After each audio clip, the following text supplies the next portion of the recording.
This is Tony Poulos reporting for the Telecom channel. Today I'm here with Jim Machi, who's the Senior Vice President of Marketing at Dialogic. Jim, welcome. Great to have you here in Singapore. Firstly, I'd like to know a little bit more about Dialogic. Dialogic has been around since the early 1980s.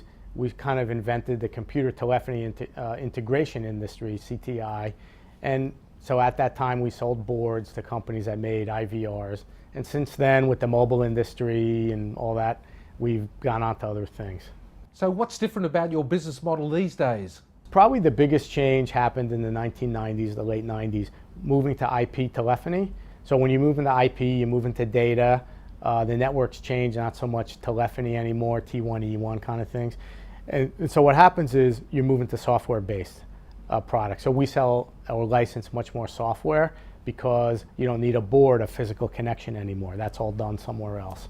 So that's been a big change. The whole convergence, data and telecom convergence has been a big difference and changed what Dialogic did. And the mobile networks is another thing that changed what we did. Everyone seems to be talking about monetization, but what exactly are they talking about? Monetization means I just spent billions of dollars on my 3G license. How am I going to make money? So it's as simple as that? That's, to me, that's what it means. How are you going to make money out of the money I invested in my license? So how do you go about maximizing the monetization of bandwidth? So there's two ways. You got to increase the revenue or you have to decrease your costs. And to increase revenue, there's various techniques. You can put different pricing plans in place, but it's more about services. Mobile value-added services, what kind of services are you doing on your phone, getting people to spend more money potentially, and then also decreasing costs, so optimizing your networks in various ways.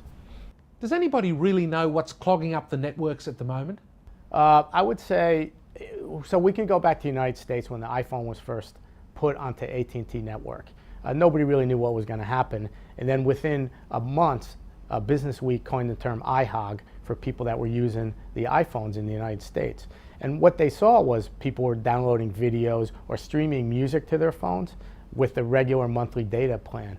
And so that was they were the quote unquote iHogs. They were hogging the networks. So the streaming is a big issue, data or music streaming or whatever. So that's why now in the United States you have people paying more if they want to do that. They don't disallow it, they just pay more. So how can you optimize existing mobile bandwidth? There's a few techniques to do that. One, you could offload to Wi-Fi, which is a very common technique around the world now, so that you go to Wi-Fi and then to broadband networks to help do that kind of traffic.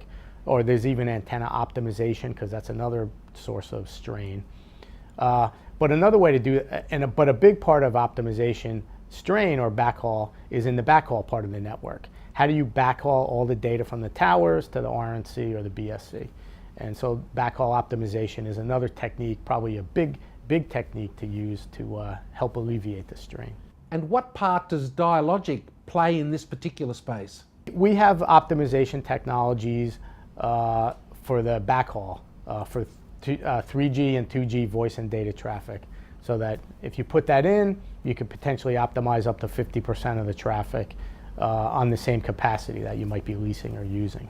So the future looks pretty bright for Dialogic in the Asian market. Yeah, it's really good. And also, by the way, the video services, we're like an engine in a car. We don't sell the car, we don't sell the services, and we enable the value-added services, whether they're ringtones or video, more and more video-enabled services. Jim Machi, thanks for being with me today. You're welcome. Thanks for having me here.